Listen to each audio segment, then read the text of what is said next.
Hello friends, आज हम पढ़ने वाले हैं बाल विकास में अधिगम के सिद्धांत। तो अधिगम के दो सिद्धांत होते हैं।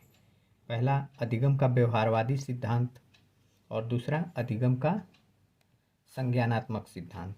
तो हम पढ़ेंगे अधिगम के व्यवहारवादी सिद्धांत। इसे अन्य नामों से भी जाना जाता है, जैसे साहचर्यवाद का सिद्धांत या संबंधवाद के सिद्धांत। अब मनोवैज्ञानिक, इसके पहले मनोवैज्ञानिक हैं थॉर्नडाइक। तो आज हम थॉर्नडाइक के बारे में पढ़ेंगे। थॉर्नडाइक ने क्या क्या सिद्धांत दिया। पहला, थॉर्नडाइक का संबंधवाद, अन्य नाम प्रयत्न एवं भूल का सिद्धांत, संबंधवाद का सिद्धांत, प्रयास एवं त्रुटि का सिद्धांत, संयोजनवादी सिद्धांत, SR थियरी, उद्दीपन अनुक्रिया का सिद्धांत। तो इतने नामों से थॉर्नडाइक के सिद्धांत को जाना जाता है। थॉर्नडाइक एक पशु वैज्ञानिक थे। उन्हें प्रथम शैक्षिक मनोवैज्ञानिक कहा जाता है। इन्हें प्रथम शैक्षिक मनोवैज्ञानिक कहा जाता है। थॉर्नडाइक के अधिगम नियम। तो थॉर्नडाइक ने अधिगम के दो नियम बताए थे, जिसमें पहला मुख्य नियम, जिसे प्राथमिक नियम कहा जाता है। दूसरा है गौण नियम। तो प्राथमिक या मुख्य नियम तीन प्रकार के हैं। पहला तत्परता का नियम, दूसरा अभ्यास का नियम, तीसरा प्रभाव बहु अनुक्रिया नियम, दूसरा मनोवृत्ति का नियम, आंशिक क्रिया नियम, सादृश्य अनुक्रिया का नियम, साहचर्य स्थानांतरण का नियम। प्रयोग,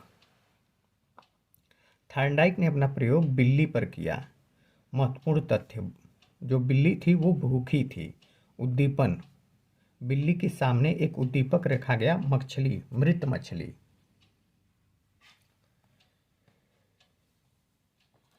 E.L. थॉर्नडाइक ने प्रयत्न एवं भूल के सिद्धांत के बारे में बताते हुए कहा कि जब व्यक्ति कोई भी कार्य सीखता है तब उसके सामने एक विशेष परिस्थिति या उद्दीपक होता है, तो वह उस विशेष कार्य के प्रति प्रतिक्रिया करने के लिए प्रेरित होता है। यानी जब तक उद्दीपक नहीं रखा जाएगा, कोई भी व्यक्ति उसके प्रति कोई प्रतिक्रिया नहीं व्यक्त करेगा।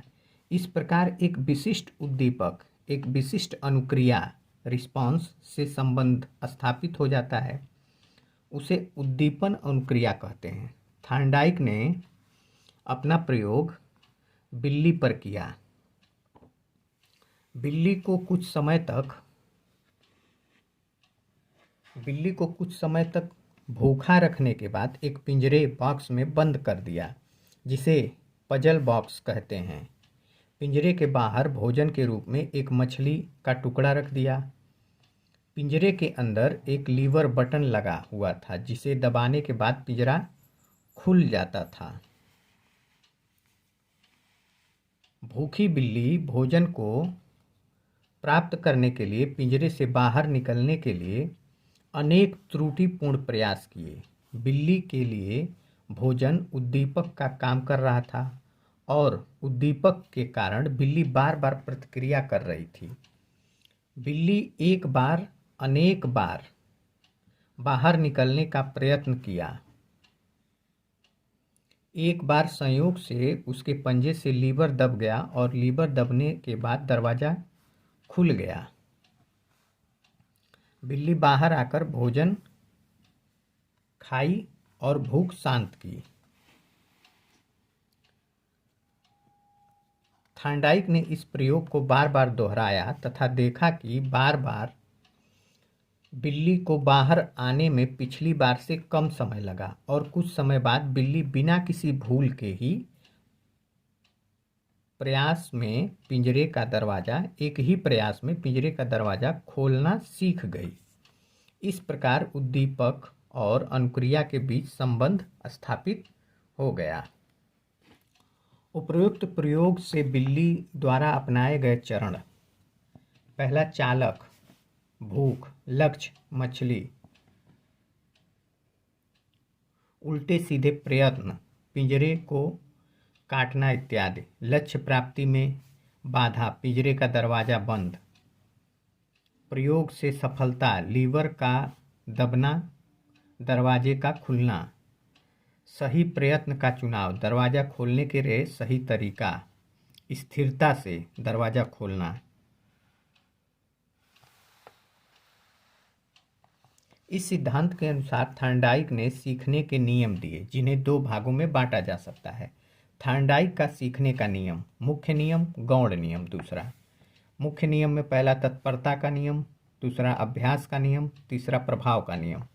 गौण नियम में पहला बहु अनुक्रिया का नियम, दूसरा मनोवृत्ति का नियम, तीसरा आंशिक क्रिया का नियम, चौथा सादृश्य अनुक्रिया का नियम, पांचवा साहचर्य परिवर्तन का नियम। अब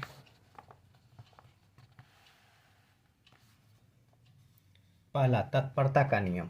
यह नियम किसी कार्य को करने से पूर्ण तत्परता या तैयार करने पर बल देता है। यदि हम किसी कार्य को करने के लिए तत्पर या तैयार होते हैं तो उसे शीघ्र ही सीख लेते हैं। तत्परता में कार्य करने की इच्छा निहित होती है। अगर हम तत्पर नहीं रहेंगे तो वह कार्य बहुत देर में सीखेंगे या फिर नहीं भी सीख सकते हैं।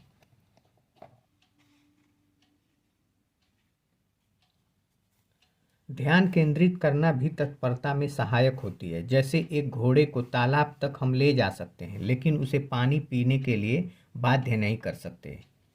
अर्थात यह हुआ कि बालक जब सीखने के लिए तत्पर होगा तभी हम उसे सिखा सकते हैं, अन्यथा उसे नहीं सिखा सकते। दूसरा है अभ्यास का नियम।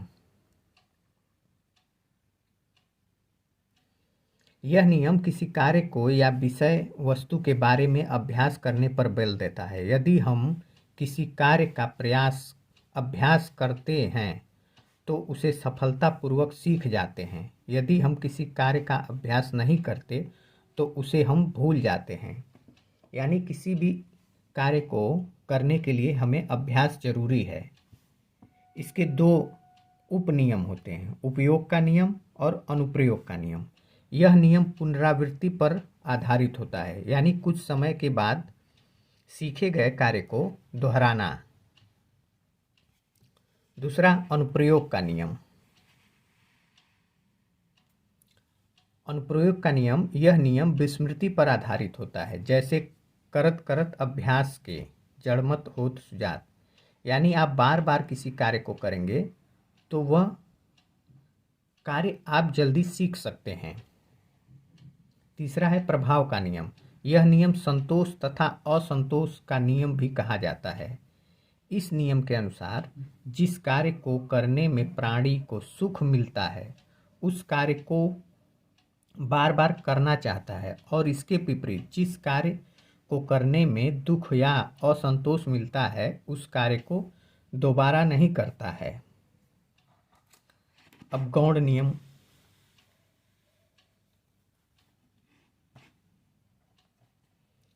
गौण नियम, पहला बहु अनुक्रिया का नियम।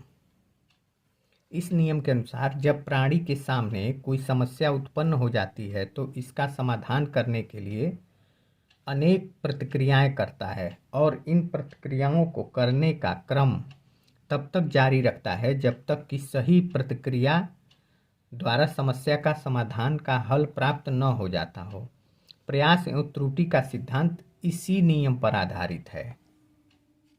का नियम, इस नियम को मानसिक विन्यास का नियम भी कहते हैं। इस नियम के अनुसार जिस कार्य के प्रति हमारी जैसी अभिवृत्ति या मनोवृत्ति होती है उसी अनुपात में हम उसको सीख पाते हैं। यानी किसी कार्य को सीखने के लिए हमारा मन रहेगा तो हम उस कार्य को जल्दी सीख सकते हैं, अन्यथा नहीं। तीसरा, आंशिक क्रिया का नियम। इस नियम के अनुसार हम जिस कार्य को करना चाहते हैं उसे पहले आंशिक भागों में विभक्त कर लेते हैं। यह विभाजन कार्य को सरल एवं सुविधाजनक बना देता है। साथ ही हम इसे आंशिक भागों में शीघ्रता तथा सुगमता से पूर्ण करके संपूर्ण कार्य को पूरा कर लेते हैं। यानी किसी बालक को कुछ सिखाना हो तो उसे हम छोटे छोटे भागों में सिखाते हैं, एक बार पूरा नहीं सिखा सकते, और छोटे भागों में सिखाने से बालक पूरे पाठ को आसानी से सीख सकता है।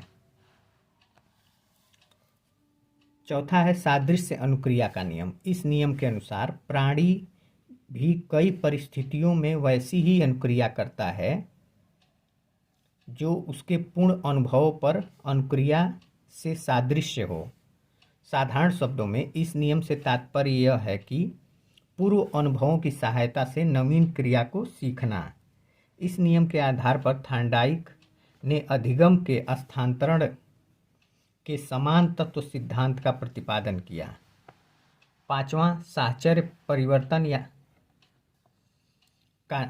स्थानांतरण का नियम। इस नियम से तात्पर्य यह है कि पहले की गई क्रिया को उसी के समान दूसरी परिस्थितियों में उसी प्रकार करना। इस नियम के अनुसार कोई अनुक्रिया जिसे पहले करने की क्षमता व्यक्ति में एक नए उद्दीपक में हो सकती है। इस तरह दोस्तों हमने थार्नडाइक के 3 मुख्य नियम और 5 गौण नियम देखे।